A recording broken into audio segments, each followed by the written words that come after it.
Hello everyone, this is Caleb Simpson, and you are watching my walkthrough for The Legend of Zelda, Breath of the Wild for Nintendo Wii U and Switch.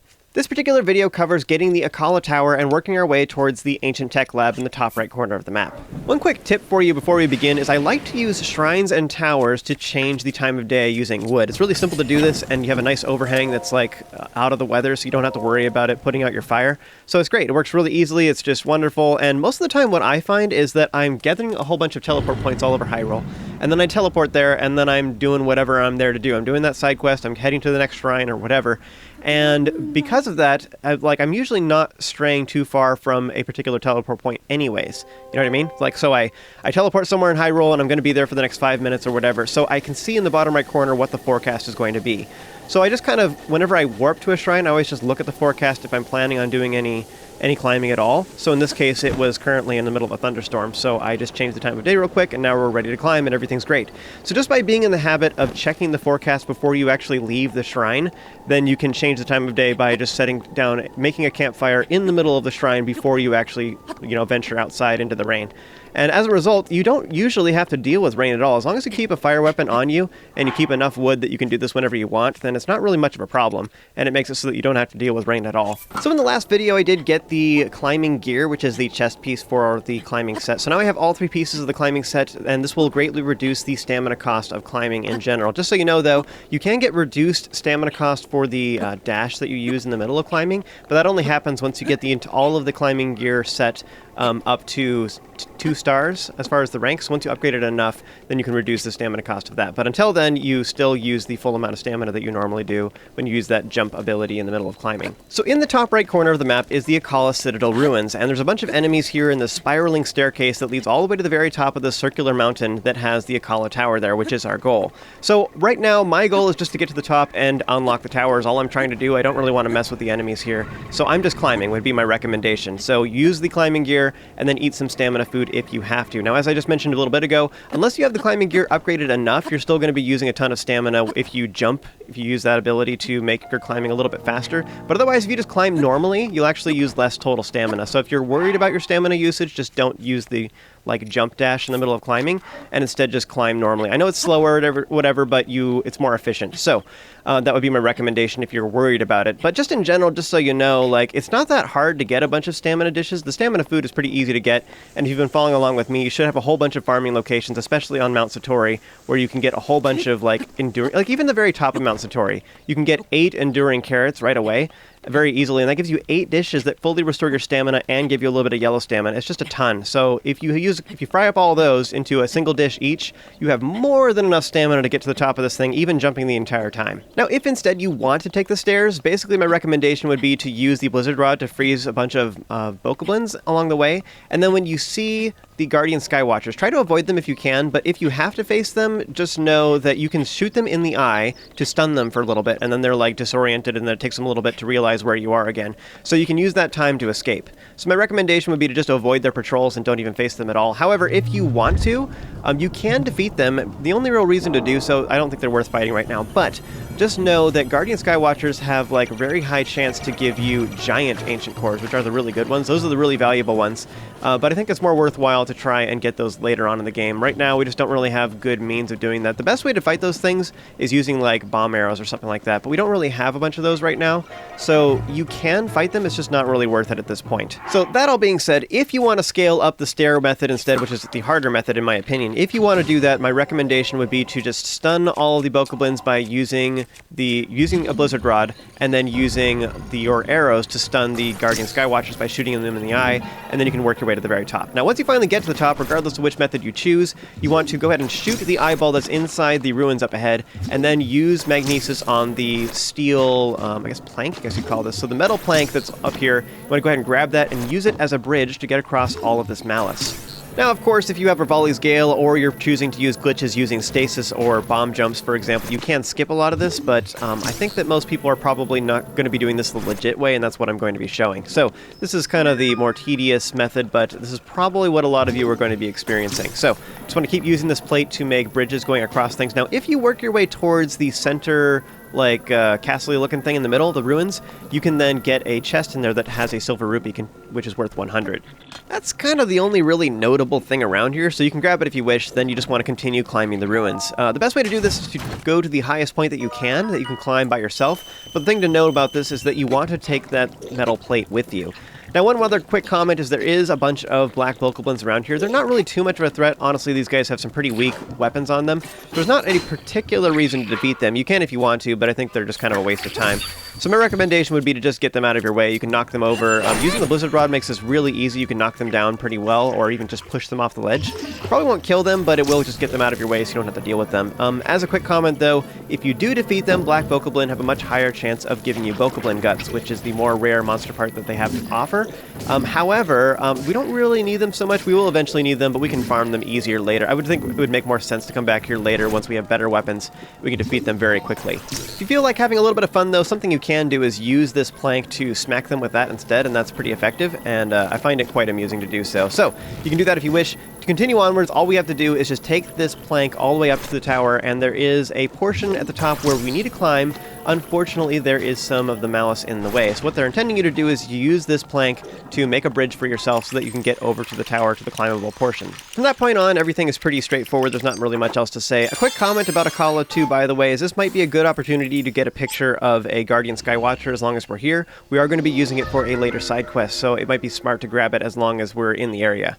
Alright, so Akkala Tower. So this area kind of spans like down here it goes meow all along Lanayru. Meow.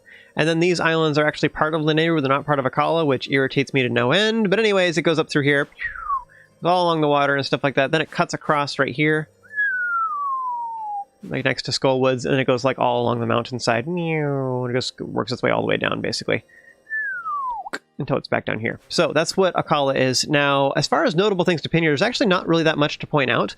I would recommend you put a pin here for the Great Fairy Fountain. I would highly recommend you get this shrine because it's a nice teleport point just to get to the Great Fairy or to get to Tarrytown once you have started unlocking that. You can go to, right here, there is a Stalnox here only at night, and it always has a Frost Blade. Now, if you like using frost weapons, this might be a worthy one of pinning, which is super nice. So that's great. Other things worth noting here is basically just this. This is the best place in the game to get bomb arrows. So basically, how that works is you come here, you make it rain, or just come here when it is raining, and then what happens is the bomb arrows don't explode.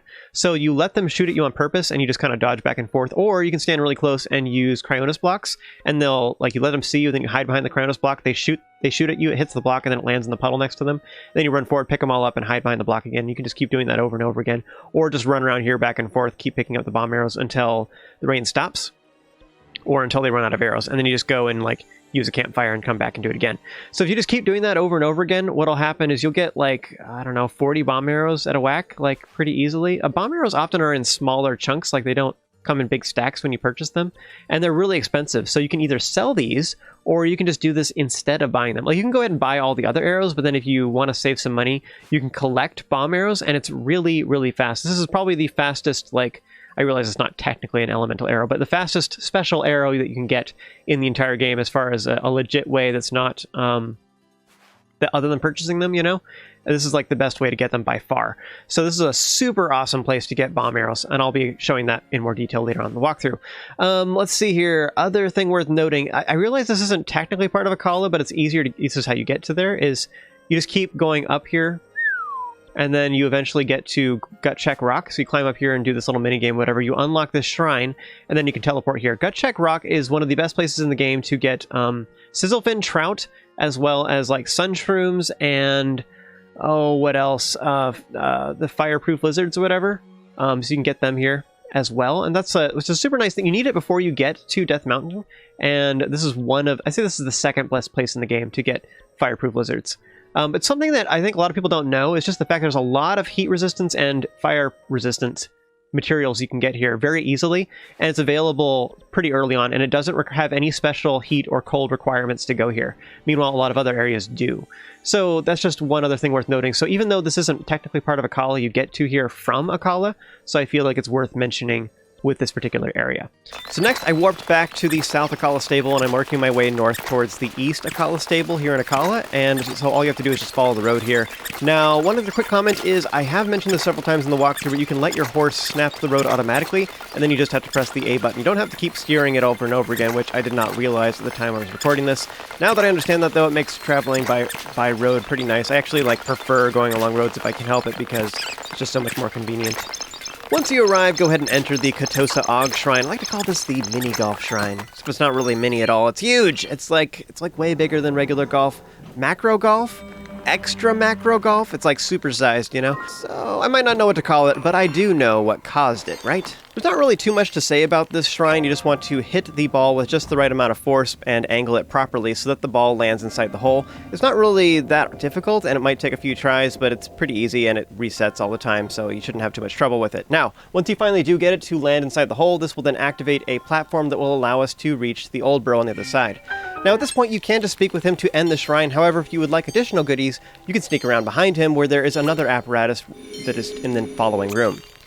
One quick thing to note about this particular type of apparatus is that the ball does not dispense whenever it falls into an abyss or anything, so if you mess up, you do have to stop using the apparatus to make the ball reappear, and this also means it's going to reset the position of your hammer. So, what you want to do is, if the ball looks like it's not going to land where you want it to, just stop using the apparatus and start using it again, and you're going to have to start over again from scratch. Now, one thing to note about that is that, once you get it going the way you want to, if you start doing it and it's perfect, you're like, yeah, this is great, don't cancel out of it. You have to wait for it, because as soon as you cancel out, then it will reset the position of the ball.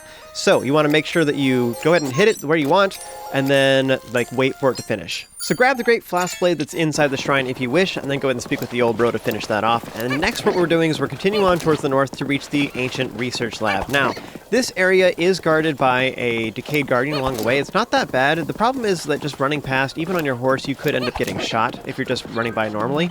So this can be a little bit awkward to not take damage. So you can jump off of your horse to have some sudden movement to make it much harder for that laser to hit you. That's probably the easiest thing you can do. Another thing you can do too is you can go ahead and just sneak around behind the decayed guardian by going off to the right instead, and that would work too. Another thing that you could do as a potential option is you can just shoot the decayed guardian in the eye. This will stun it temporarily so that it can't shoot at you. So that would be another option. You can always just defeat it though. Honestly, we have good enough weapons now that you can defeat decayed guardians very easily. But anyway, that being said, I highly recommend you kill it actually, because it'll make this next part quite a bit easier. However, I'm actually going to leave it alive on purpose. The reason for that is actually to make it more difficult for myself, because just in case somebody's doing this next quest and they neglected to kill it, then it would make this next part quite a bit harder. So I want to show how to get through it if you didn't kill it. So the next thing you want to do is get naked. So here we have Robbie, and he says that he's not sure if we're Link or not, so he asked us to take off our clothes so we can inspect our scars. And it says that it does make sense with what he knows, the scars that we got 100 years ago during the Calamity. Now, the way he phrases this, I'm not sure if he was alive during that time, if he remembers us in person, or he's referring to knowledge that he has heard about Link specifically. I sort of think that the latter is the case. I know that he's friends with Pura. However, Pura did have that experiment where she turned back into a child. So as a result, her age is kind of hard to place and stuff. So anyways, I'm not sure if Robbie himself is over 100 years old, or say at least 110, if not 120 plus. I'm not sure if he's that old, if Hylians even lived that long, or if he was born after the Calamity sometime, which I think that would make the most sense, just from given the context of what he's saying. And then Pura actually was around during that time, is my understanding. Anyway, Robbie is one of the Sheikah tribe, and he says that he wants to join forces with us to defeat Ganon, rah-ha-ha-ha! And so in order to do so, he says that he can help you by crafting some really awesome gear that requires a bunch of ancient parts from Guardians. So, if you can collect parts from Guardians, springs, gears, etc., cores, he can then craft them into really awesome equipment and weapons for us, which is really cool. So in order to do so, we're going to use his furnace here named Cherry, and in order for that to work, though, he does need flame to be put into the furnace outside. It's sort of weird, they have the furnace outside, and this is the furnace inside, or the forge, I guess is more accurate what it should be called. So the forge inside is not working right now because we need blue flame to be placed inside the furnace outside. Now this is the exact same thing that we did in Hatino, and so in order to make this work, we're going to need to grab some blue flame. Now just so you know, you can indeed grab some blue flame from Hatino and then just ride it all the way over here on your horse. It is possible, however you're likely to encounter rain along the way, but that would be the crazy hard way to do it. There's no particular reason to do that. It's just a tedious, lengthy process that probably won't work for you. But anyways, there is actually a blue flame nearby, although they are pretty vague about this in the game. Now one firm clue for this, by the way, in case you didn't figure this out, is there is a bunch of lanterns outside that are leading all the way to the Ancient Tech Lab. So if you start at the Ancient Tech Lab and then work your way backwards, you can follow the breadcrumb trail of lanterns that lead all the way over to Telmia Heights over to the west. So this is where they originate, and you'll find the blue flame in a furnace here, which is what we need to grab. Now, you want to bring the flame like from lantern to lantern, working your way over towards the Ancient Tech Lab, and you can do this by bringing a torch. And if you don't have one with you, one of the easiest places to grab one is actually over at the Ancient Tech Lab that's in Hatino. So if you warp there real quick, you can go inside, and there is a torch that is leaning up against the wall. There's also some in most of the towns, and also at most of the stables you can find a torch pretty easily. But anyways, Ancient Tech Lab is the easiest one, I think. So then you go ahead and warp back to the Akkala Ancient Tech Lab, and then go back to Telmia Heights, and you're ready to go. So if you want a torch, that would be the way to do that. Real quick, once I arrive here at the top of the mountain, I'm going to go ahead and throw down some wood, and then use that to change the time of day because it just started raining. So I'm going to do this a couple times until the forecast is clear for the next little while. Now, as a quick reminder, you can go ahead and kill the enemies ahead of time. As long as there's not a blood moon, then they won't respawn or anything, so as long as you kill them ahead of time, then it should be totally safe. So if you're worried about it or having problems with the enemies attacking you, you can always just preemptively kill them, or just kill them in phases as you go. Now, there's two ways to do this. You can use the horse method, and I'll show this one first. How you do this is just equip the torch, and then while on your horse, just get close to the blue flame, and swipe with the Y button, and Link will just grab the flame and light the end of his torch, which is great. Now, if you're going to take the horse, what I recommend you do is just follow the little like dirt path. It's pretty obvious. It just kind of spirals around the mountain, working its way down. But don't use your spurs. Just go normally. Just gallop along, or trot. Just trot along and go nice and slow. Don't try and use your spurs to try and get away from the enemies, because unless you get stuck on something, they're not going to be able to catch up to you anyway. Now, especially if you have a fast enough horse. Now, the one other comment I would make, my biggest mistake during all of this is I was not lighting the lanterns along the way. I was thinking to myself, I'm just going to save time, I'm just going to go for it, it'll be fine. But that was a mistake. I should not have done that. One other thing I've thought about now that I'm watching back through this, though, is if you do get some enemies that are in your way, then I think probably the smartest thing to do actually would be to throw your torch, because it stays lit even after you throw it. It just lands on the ground. I guess it would set off the grass on fire, but so that could be a problem too, because I could set my horse on fire, I suppose. But anyways, yes, if I throw my torch, it should stay lit on the ground, and I can quickly swap to a different weapon or switch to my bow and attack the guys. Then I can pick up get off my horse, pick up the torch, and then go light a lantern. Then I can get back on my horse and light my torch on the lantern instead, and that way I can get back on my horse. That's how you could do that. So here up ahead, you'll notice that I used a spur because I was getting impatient, and then I ended up getting stuck on some terrain, and unfortunately I was not able to get out in time. I was trying to back up, and my horse would not do it. So now I'm panicking, and I quickly lit this lantern. So then I was very smart, and I did this thing where I was like, I'm just going to kill this moblin, and I was struggling with it. He's kind of a hard enemy. So then I ended up using a blizzard rod, which was really smart, except for the fact that I'm facing towards the lantern that I just lit. So I ended up losing all my progress. It's like so bad.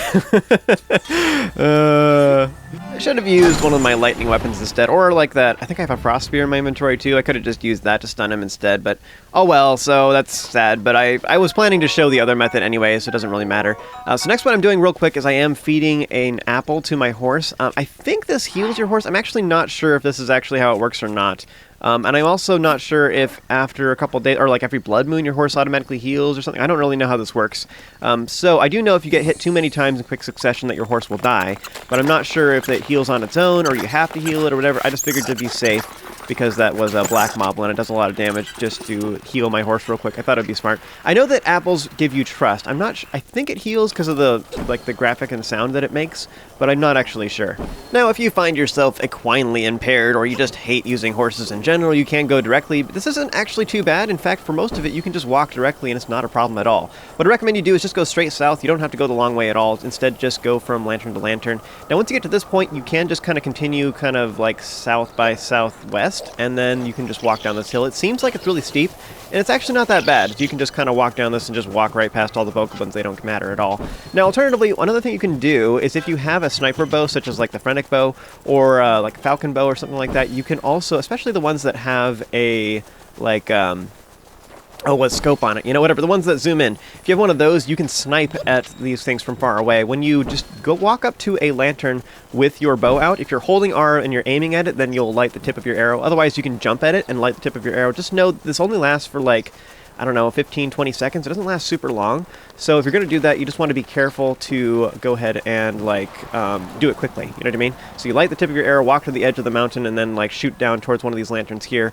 But if you can do it from a distance, then you can light one of these lanterns without having to walk down the hillside, but I think that just walking down is not that much of a problem. As you saw, like, I did it super easily. It was not a problem. Now, once you get towards the end, there's, like, not a lot of lanterns. One of the ones that's pretty close, kind of, is actually the one all the way at the stable. So you don't have to light this one if you don't want to. I just think this is probably one of the closer ones, and it's easier to use. Also, if you're wanting to summon your horse because you didn't bring your horse for this first part, then you may want to consider it for this next part. It doesn't really matter. It's just a little bit faster. But as I was saying earlier, if you want to avoid the Guardian, you can, like, kill it ahead of time, or you can just walk behind it is the easiest way to do this. So if you want to take your horse, I'd recommend you just ride behind it instead. Now, I don't know if you guys noticed this, but it sure occurs to me that these side quests are getting harder in more recent years. Like, I remember back in the good old days when you could just grab some blue fire with a bottle and it worked great. It always worked for me anyway, but now it's like we don't have any bottles in this game. I realize maybe what they're trying to do is they're just nerfing the Zelda series because bottles were the most overpowered thing in the world, you know?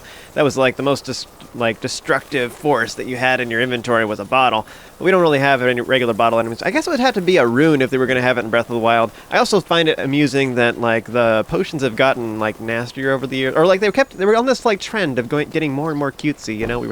We had medicine, and then we had potion, and then we had heart potion, and now we're, like, back to, like, grinding up bugs and monster parts to make elixirs. Ooh, so slimy. Then again, maybe all these potions were actually nasty all along, and we just never knew it. We just didn't ask what was inside it the entire time. So by that logic, you could say that heart potion probably was not so cute after all. Oh no, your childhood ruined. You're welcome. So once you successfully deliver the blue flame to the furnace outside the Ancient Tech Lab, then this will then allow you to use the furnace inside the Ancient Tech Lab. I think that name is completely wrong. It should be called a forge. But anyways, Cherry the Furnace, you can now bring ancient materials here in order to craft ancient weapons and armor, which is super awesome. We don't really have enough materials to even do this right now, but just now that we have this unlocked, we now have access to this, which is awesome, and I will be showing you how to craft all those things later. He also explains that Cherry will nom on rupees, so you're going to need a lot of rupees to even craft anything here, which is sad. But anyways, we now, as a taste for us of the types of things that Cherry can make, he then gifts us with 3 ancient arrows, which are super valuable. Those are very rare, very expensive, and they're the most powerful weapon in Breath of the Wild. So, instead of bottles, we've now been replaced with ancient arrows, which is cool. But anyways, ancient arrows are awesome, so we now have 3 of those. Those are a very valuable resource that you can use to completely destroy an enemy. It sends them to the void, which makes them disappear instantaneously, which is really cool. However, something to be aware of with that is the fact that when you do that with an ancient arrow, this will make those enemies disappear, so you lose all of their weapons and all of their monster parts that they could have dropped. So yes, you can kill harder enemies, but just know that you will not get the parts off of them. Sometimes it's useful for, like, if you have multiple hard enemies at the same time, you can just completely remove one of them by using an ancient arrow, and then meanwhile you can finish off the other one. So you think of it more like that, or like going to Hyrule Castle and there's some really nasty enemies, or if there's particular types of enemies you don't want to deal with, but they're very rare, try to hang on to them and use them for really nasty situations, because that's when they're going to be the most useful. So next, in the top right corner of the map, there is an island that we can sail to pretty easily. You might have to use some stamina food, but if you got some stamina upgrades with me, you should make it here just fine. But this Lomei Labyrinth is a really terrifying place where there are some really nasty enemies that will totally one-shot you at this point. Even with all of our armor upgrades and stuff, it's still not enough. These guys will just totally murder you. But you know what? It'll be fine. What could possibly go wrong, right? It'll be great. So don't worry, we're just going to sneak past these guys and get some loot here. Now, just so you know, all these labyrinths in Hyrule, there's 3 of them, and they have some pretty nasty enemies, and they also have some pretty good equipment and stuff you can find in various corners of the maze. So if you know exactly where to find them, you can hunt for them and use them to, like, farm them every blood moon and stuff like that. However, most of the stuff that is found in the labyrinths will scale with the game. So as you complete more Divine Beasts, then the weapons will upgrade that you find here. So, because I have not completed any at this point, all the weapons here are going to be low tier. However, there is a couple specific things we can grab real quick that is totally worth the visit. First of all, you want to work your way towards the far back left corner, and there is a hallway we can enter right here where there is a block that you can move with magnesis. Right behind it, there's a chest containing a giant ancient core. There's only a few of these in the entire game. They're super valuable, and they're one of the ingredients that we can use to craft with Cherry in the Ancient Tech Lab here in Akkala. Now, from this location right here, I have this complicated series of instructions of how to navigate this maze and get to the shrine, and it goes a little something like this. Follow the right wall. Now, I know that's really complicated, and it could take you several tries and everything, but I have faith in you.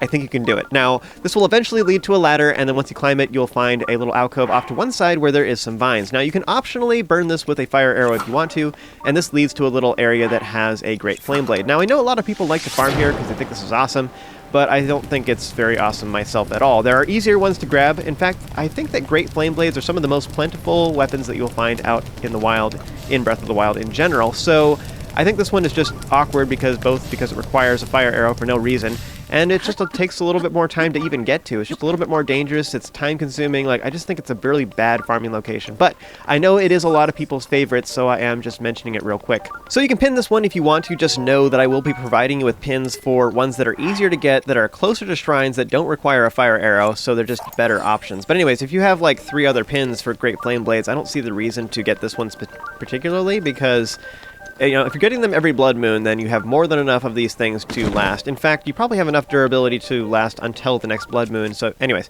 if you're doing them on a regular basis, you should have way more Great Flame Blades than you even need. So I don't really think this particular location is super awesome. But whatever you want to do, more power to you if you like this one. So in my opinion, on the nice scale, I would just say it's okay. It's not terrible, but it's not amazing either. But yeah, I'll be showing some better locations later on in this walkthrough. Now once you finally circle around through this maze and get all the way to the top, you'll finally reach the Akkala Shrine. Now this area this shrine will not have any puzzles inside because we had to navigate the labyrinth. So anytime you have a shrine like that where like there's something you have to do outside of the shrine, then usually they just give you the goodie. So this particular one is going to be the Barbarian Helm, which is part of the Barbarian set. One of the cooler item sets in the game, although I do think we can accomplish this the same way with the damage buffs that we get from food anyway. Just so you know too, you can mix and match that, so you can have like 1 or 2 pieces of the Barbarian set on if you don't have all of them collected yet, and you can supplement the last part with food. So you could have like, or like say for example the level 1 like bladed rhino beetle elixir. You could do that. It's kind of a garbage thing. The ingredients are terrible, but so it's not very good, but it has a very long duration. So you could do something like that where you have 2 pieces of the Barbarian set. You could have a long duration elixir that's really cheap and easy to make, but it has a long duration. So you can do things like that, and then that way you can have like frost resistance on your helmet or something. I don't know. You can mix and match to do different things, and that's kind of cool. I'll talk more about that later, though. So after you complete the shrine, you can fall down the hole that appears in the middle. It has wind blowing up from it, so you can use it to break your fall with the paraglider. So break your fall to go down, and then once you finally reach the bottom, don't open the chest in the middle. Instead, go to the far side, and if you have the DLC, then you will have a chest here which has the travel medallion. So this is DLC only, but this is a really cool item that allows you to make warp points wherever you want, so you can warp back to them. It's kind of a nice little, like, it's almost like reminds me of a town portal from a lot of ARPGs. Anyways, go back to the middle now and open up this chest, which is not DLC required, and this will get you the diamond circlet. Pretty cool item. Not super great though. I think it's not really worth it to upgrade this particular one, but as soon as you open this chest, this will activate all the guardians in this room, which can get kind of scary, so I recommend you just warp away. We can finally do this later. It is kind of fun to do that, but I don't want to do it right now. But that'll conclude this particular video. As always, thank you guys so much for watching and partaking of my sparkling personality. You all have an amazing day, and I'll see you in the next video.